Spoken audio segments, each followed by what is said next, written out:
Forget almost everything you know about Michael Myers, Laurie Strode, and the rest of the Haddonfield murders back in 1978. This is a Rivet review of the new film, Halloween.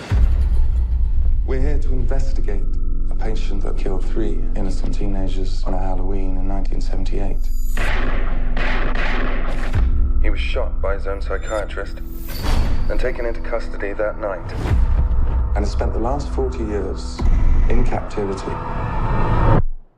Halloween history is rewritten again. Michael Myers has escaped and is on the hunt for the lone survivor of his killing spree 40 years ago. I have prayed every night that he would escape. What the hell did you do that for?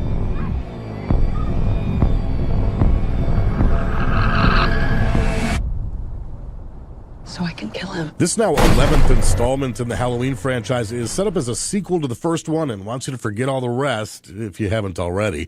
Now part of the stable of horror that is Blumhouse Productions, John Carpenter's back on board as an executive producer and composer. Director David Gordon Green takes the helm, known more for dramas and comedy. He also co-writes with Jeff Fradley and Danny McBride.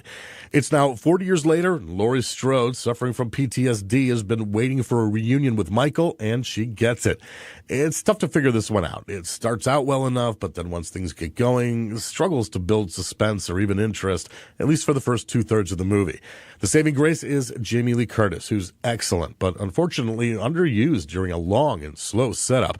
And Judy Greer as her daughter, along with Virginia Gardner as her granddaughter, are both fine.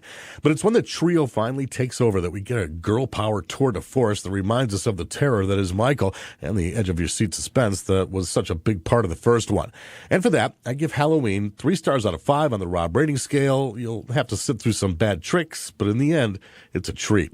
I'm Rob LaFrentz. This is Rivet, and I'll see you at the concession stand.